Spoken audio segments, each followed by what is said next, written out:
سب کو السلام علیکم ورحمۃ اللہ وبرکاتہ۔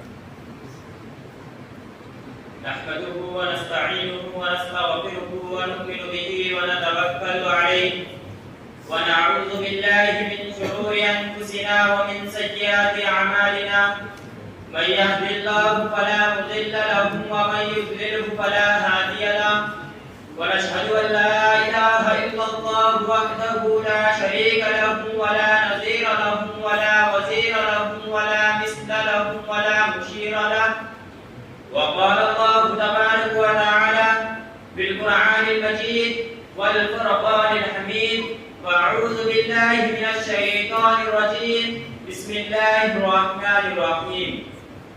أولئك كتب في قلوبهم الإيمان، وقال الله تبارك وتعالى: لقد من الله على المؤمنين إذ بعث بهم رسولا، وقال الله تبارك وتعالى: وما أرسلناك إلا رحمة للعالمين.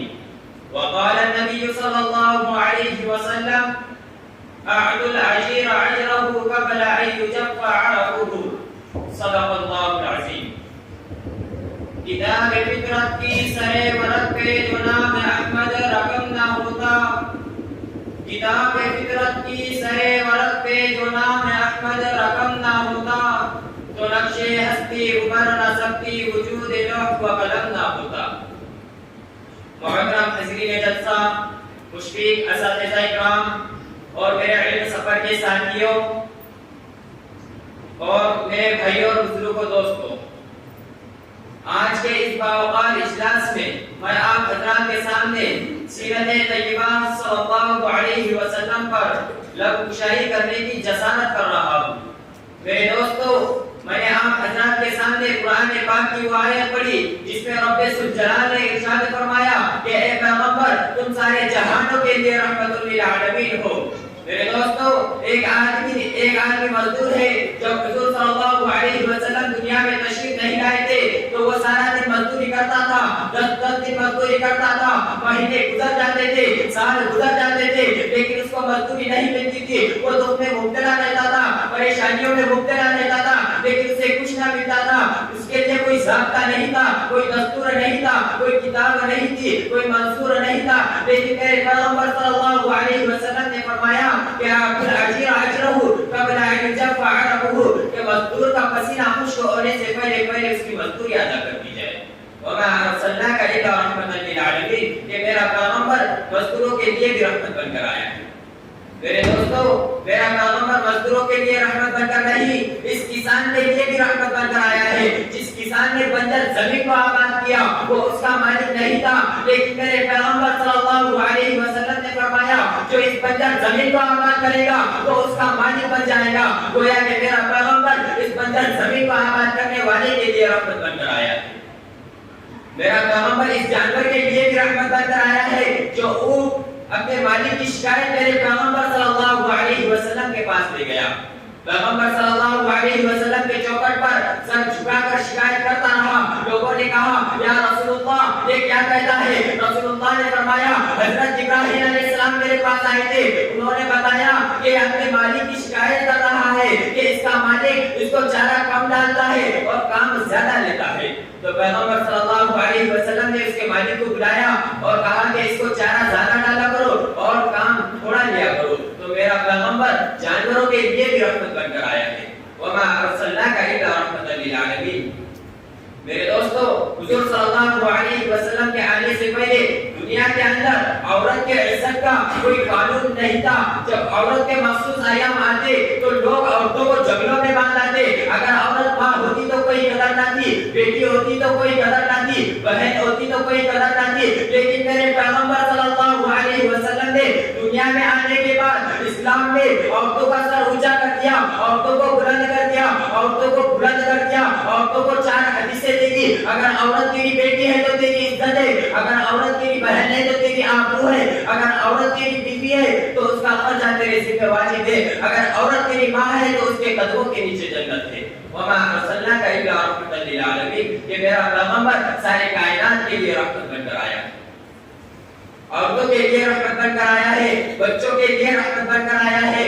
تو مجھے کہنے دو کہ یہی میرا پیغمبر ہے جس کے دور میں عورتوں کی تو حدیثیں تھی روم اور ایران کے اندر عورت انسانی خواہشات کا ذریعہ بن گئی تھی. صبح کو اٹھ کر روزانہ لڑکیوں کو بے آبرو کیا جاتا, عورت کو انسانی خواہشات کا ذریعہ بنایا جاتا, عورت کو بری نظر سے دیکھا جاتا, عورت کی کوئی عزت نہیں تھی, کوئی احترام نہ تھا. لیکن میرے پیغمبر صلی اللہ علیہ وسلم نے لیکن عرب کے اندر عورت کی یہ حالت تھی کہ لڑکی پیدا ہوتی تو اس کو زندہ دفن کر دیا جاتا. میرے دوستو, دنیا کے اندر دو بلاک تھے, ایک بلاک عرب کا تھا اور ایک کیسر و کسرا کا بلاک تھا. دونوں جگہ پر عورت بے عزت ہو رہی تھی. کیسر و کسرا کے اندر عورتوں کو شوکیسوں میں بنا کر کھڑا کر دیا جاتا, لوگ ان کو پسند کر کے نفسانی خواہشات کا ذریعہ بناتے تھے. لیکن عرب کے اندر عورت کی یہ حالت تھی کہ لڑکی پیدا ہوتی تو اس کو زندہ دفن کر دیا جاتا. میرے دوستو, آؤ میں مکہ اور مدینہ کے اس تاجدار کے قدموں میں لے چلو جس نے عورت کو کتنا مقام بخشا, کتنی رفعت و بلندی بخشی کہ اس پیغمبر صلی اللہ علیہ وسلم نے ارشاد فرمایا کہ عورت بری نظر کی چیز نہیں ہے, عورت جان حدیث رکھتی ہے, بیٹی ہے تب بھی عزت والی ہے, بہن ہے تب بھی عزت والی ہے, بیٹی ہے تب بھی عزت والی ہے, ماں ہے. جنت اس کے قدموں کے نیچے ہے, وہ جنت جس کی تلاش پہ اولیاء پھرے, امام پھرے, پیشوا پھرے, ساری کی ساری کائنات جس جنت کی تلاش میں رہے, وہ جنت میرے پیغمبر صلی اللہ علیہ وسلم نے ماں کے قدموں کے نیچے ڈال دیا. وما ارسلناک الا رحمۃ للعالمین, کہ میرا پیغمبر سارے کائنات کے لیے رحمت بن کر آیا ہے.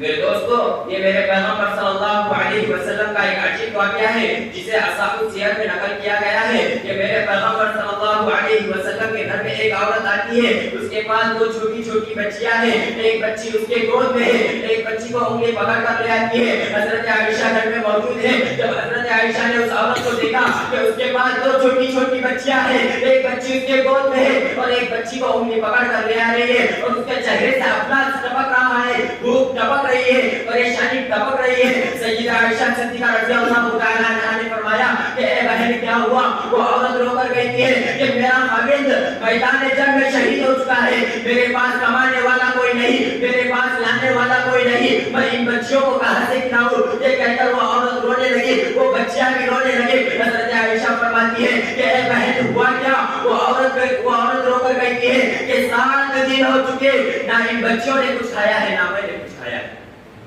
اما عائشہ رو پڑی اور گھر میں چلے گئی اور اندر جا کر ایک توشہ دان نکالا. اس توشہ دان میں کھجوریں ہوا کرتی تھی. اس توشہ دان میں ہاتھ ڈالا تو اس میں ایک کھجور نکلی, اور دوسرا توشہ دان نکالا, اس میں ہاتھ ڈالا تو اس میں بھی ایک کھجور نکلی. حضرت عائشہ وہ 2 کھجور لے آئی اور کہا کہ اے بہن ایک کھجور تیرے لیے ہے اور ایک کھجور کے 2 حصے کر کے دونوں بیٹیوں کو دے دو. حضرت عائشہ نے وہ 2 کھجور اس عورت کو دے دیا.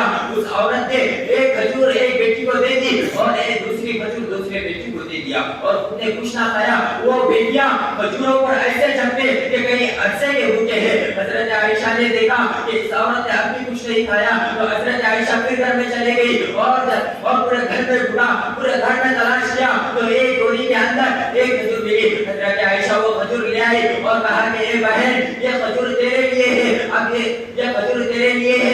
ان بچیوں نے تو کھجوریں کھائی ہیں. حضرت عائشہ نے وہ کھجور اس عورت کو دے دیا. اس عورت نے کہا کہ میرا تو گزارا ہو جائے گا, میں تو پانی پی کر بھی گزارا کر لوں گی, لیکن میری بیٹیاں ابھی بھوکی ہے. حضرت اس عورت نے اس کھجور کے 2 حصے کر کے دونوں بیٹیوں کو دے دیا اور خود نے پانی پی لیا اور بیٹیوں کو پانی پلا کر چلے گئی. تھوڑی دیر کے بعد پیغمبر علیہ السلام تشریف لائے. حضرت عائشہ نے سارا واقعہ میرے نبی کو سنایا. پیغمبر علیہ السلام کے آنکھوں سے آنسو نکل آئے. نبی علیہ السلام رو پڑے. پیغمبر علیہ السلام نے فرمایا عائشہ جاؤ اس عورت کو تلاش کرو, جہاں بھی تمہیں وہ عورت مل جائے تو اس عورت کو کہنا پیغمبر علیہ السلام نے تمہیں جنت کی خوشخبری دی ہے. وما ارسلناک الا رحمۃ للعالمین, کہ میرا پیغمبر ساری کائنات کے لیے رحمت بن کر آیا ہے. میرے دوستو, شیخ الہند محمود الحسن رحمۃ اللہ علیہ نے حضور علیہ السلام کے شان میں بڑی عجیب بات کہی ہے اور جنت کو خطاب کیا ہے. شیخ الہند فرماتے ہیں کہ اے جنت تجھ میں حور و قصور رہتے ہیں, میں نے مانا کہ ضرور